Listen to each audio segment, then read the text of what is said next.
Hey Shelby Bells, it's Shelby. Welcome back to my channel. Thank you so much for tuning in for another video. In today's video, you guys, we have to talk about Def Noodles because Def Noodles has spoken out about his side of what happened at Burning Man when he went to Burning Man with his ex-assistant now, Tiana. He's exposing or telling his side of how things happened, and I thought we should talk about it. If you're interested in hearing more about that drama, make sure that you keep on watching. Okay, before we get into today's video, if you are new here, my name is Shelby. I'm the crazy cat lady of the drama community here on YouTube. I bring you the tea 7 days a week with the help of my investigative research team, Mr. and Miss Kitty. This is Mr. Kitty. He's really the face of the operation here on my channel. He loves to be held, loves to be cuddled, loves to hang out on his throne here. And then we have Miss Kitty. She's really the brains of the operation. She finds all the receipts and all the tea. If you have a receipt from Miss Kitty, you guaranteed it's the true tea, the facts, all of that. Mr. Kitty's not so good at getting the receipts, you guys. He sometimes will bring me clickbait, half-truths, the tea that hasn't fully developed yet. So if we ever get a receipt like that from Mr. Kitty, I'm sorry, he's trying. You guys, give Mr. Kitty a break. He's doing the best that he can. But anyway, if you like the drama, if you like cats, if you like the tea, make sure you give this video a big thumbs up and subscribe to my channel down below. Don't forget to ring the bell so you're notified of all my future videos when they do post. Remember that all Shelby Bells ring the bell. Okay guys, so let's get into this drama. Noodles talked on his podcast. This was actually a while ago, you guys. I've had this tea for a while. You guys know we talked about it before. Oh my god, what is this? What am I sitting on? Hello? Oh, it's my phone case. Okay. When I film, I take my phone out of the case to put it in the tripod, and okay, that's what that is. Okay. Def Noodles talked about this a while ago on like his podcast or whatever. He talked about it the same day that he talked about the girl that came onto his podcast and like showed her tatas or whatever. He talked about it in that same segment, but I wanted to make this a separate video because the two situations are, different. And I just haven't gotten around to actually filming and posting this video yet. So you guys, this is kind of cold tea, so I hope you like your iced tea. Like we like in the South, we like our iced tea, so it's kind of iced. But so he talked about this this whole situation, his side of what happened at Burning Man, and this is what he had to say, so roll it. So I thought you were gonna say you got banned because your license is expired, your driver's license. Oh yeah, no, I got in trouble for something else relating to that. Every week I get in trouble for something. So that's so funny. Yeah, I went to Burning Man with an expired license. Wait, this last one you went? This last one, yeah. So do you even need a license or anything? Well, to drive, I mean, it's to drive, yes. Funny enough, I got stopped by the cops. And they like pulled up, they looked at all my shit. They didn't give a fuck that my license was expired. So damn. Yeah. They were like, all right, just have fun at Burning Man. I was like, that's it. I started looking up like what happens when you drive with an expired license in Nevada. It's like 6 months to a year in prison. It's over a minimum $1,000 fine. It's reckless driving or reckless endangerment, whatever it is. That's crazy. And yeah, and he just didn't give a shit. He was like, yeah, go enjoy yourself at Burning Man. Damn. Yeah. You got lucky. I got very lucky. Got very, very lucky. I'm aware of that. Yeah. Would you consider yourself a burner or just somebody who went to like check? I was there for like 2 days, I think, or a day and a half. Oh, you didn't go for the full time? I did. Nah. I had to come back. He had to come back and work and do all this other shit. We had a show here like a couple days afterwards that I had to do, and I wish I could have spent the whole week there. Yeah. It was fucking amazing. It really was. Was it your first time?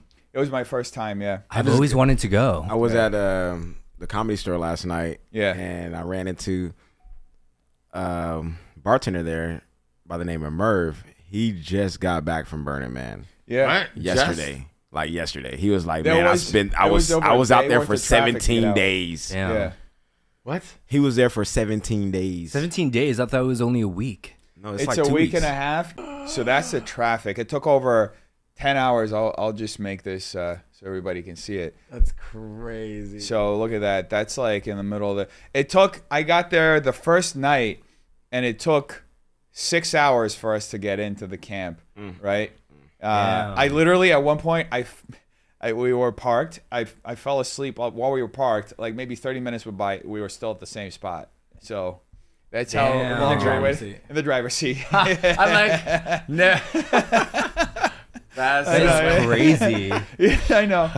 But that's what happened. It's not like I purposely fell asleep. It was like I just nodded off because it's 2 a.m. I've been driving all day. Yeah. So that's gnarly. I don't know if I can do it. Yeah. I mean, maybe I could do like a couple days, but a 7-day thing. I had some friends go. Yeah. And yeah, that was pretty. Yeah, this is video of it right here. So it just shows you. It's fucking crazy. Yeah, is there like any lanes, or is that just like a lawless? Like, nah, I think they caravan did. Of cars? They just have like there were lanes. They were like little white flags separating each lane.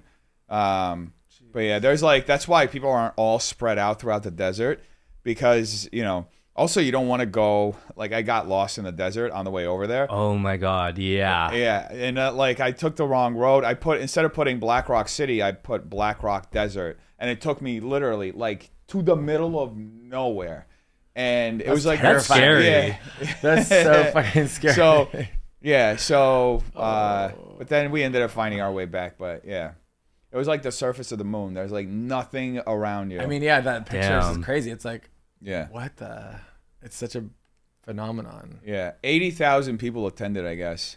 So I would go back. I would love. I was talking with somebody.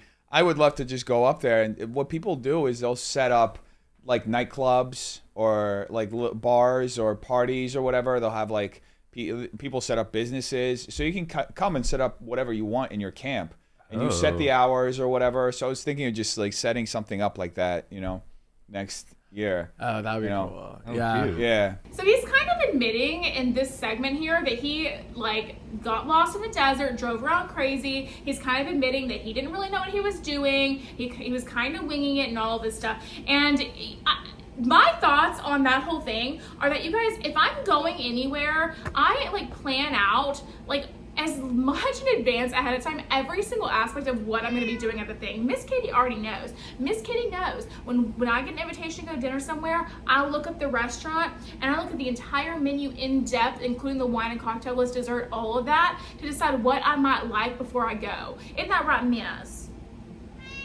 She already knows, and she gets on my nerves. She's like, Mom, you should just go and experience your time. You don't need to do all this research ahead of time. Why are you so anxious about going to this place? And maybe that's just me because I am such an anxious person, but I cannot fathom going to a festival in the middle of the desert where there is no civilization aside from the other people attending the festival around me without doing ample, thorough research on everything that could possibly happen. I'm telling you, if I went to one of those things, first of all, I wouldn't go to one of those things, but if I did, I would have like cooler full of food and drinks. I would have plenty of sunscreen, plenty of water, multiple battery packs to charge my electronics just in case. I would be so prepared, it's not even funny. I would be so amply prepared for that, because I would have done my research. And apparently all it took was a simple Google search to do your research like that. I mean, the fact that he just kind of like off-roaded it and went straight down the desert and took the wrong road to get to the dang thing in the first place, it's like, my God, like, okay. And I think this kind of stuff runs in my family because, okay, so my dad and my stepmom took a cross-country road trip or whatever last summer, and when they stopped in Houston for a while to visit me, they showed me my father had a binder, a 3-ring binder full of their itinerary and what they were going to do, full of it. And I'm talking detailed, and I'm talking this dude even went so far as to print out the MapQuest directions, or the Google Maps printed directions step by step, to have with him on this cross-country road trip, because inevitably at some point during their drive through the mountains to get to the next part, whatever, they were going to get no service, they were going to be in the boondocks, and he wanted to be prepared. And if that hasn't trickled down to me, I don't know what has, because I am very much the same way about stuff like that. If I will be amply prepared for any situation that comes my way. I really will. And so for Def Noodles to not be is so shocking to me, and I just can't even wrap my head around that way of thinking. If that is even thinking to begin with, I feel like that's just not thinking. I feel like that is just somebody who doesn't think about what's going on and what might happen. And that baffles me. He put Tiana and himself in a lot of danger in that situation. And it seems like he doesn't really have a lot of remorse about it.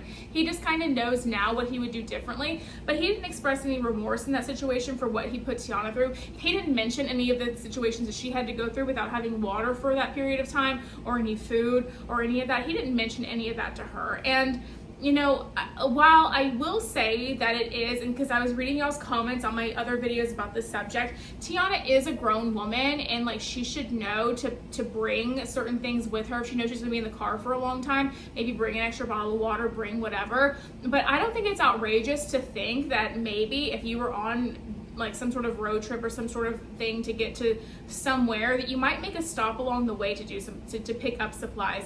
I don't think that's necessarily an out of this world concept to stop at, like in Texas we have Buc-ee's, to stop at the Buc-ee's and grab your snacks and your drinks and stuff like that. And I think they have other places like that in other states too, but we have Buc-ee's. I think that it's not really a foreign concept to think for you to stop and grab your supplies. So I don't know, you guys, but let me know in the comment section down below what you think about Def Noodles sharing his side of the things that happened at Burning Man in the comment section down below. I'd love to hear from you. And that's going to be it for today's video, you guys. If you did enjoy it, make sure you give me a big thumbs up, subscribe to my channel down below. Don't forget to ring the bell so you're notified of all my future videos when they do post. Remember that all Shelby bells ring the bell. And you guys, I know I haven't been going live much lately. It's been so boggled down with work and everything. I'm working extra hours, but if you want to tip the channel and support the channel in the ways that you used to in the live streams, I do have the super thanks button. It's a little heart next to the download button enabled in all of my videos, so you're welcome to tip there if you want to. No pressure, but I know some of you guys have been DMing me asking me about live streams and stuff, and I have been really busy, you guys. I will make time for them as soon as I'm able to. I'm a little boggled down right now, but that option is available if you do want to tip the channel and show your support. Aside from that, you guys, if you enjoyed today's video, YouTube should be suggesting a couple more down here for you to choose from, so I'd love it if you did that. I have a whole Def Noodles playlist right here, so that's gonna pop up as well. And aside from that, I can't talk. Aside from that, I'll see you in the next video. Bye, guys.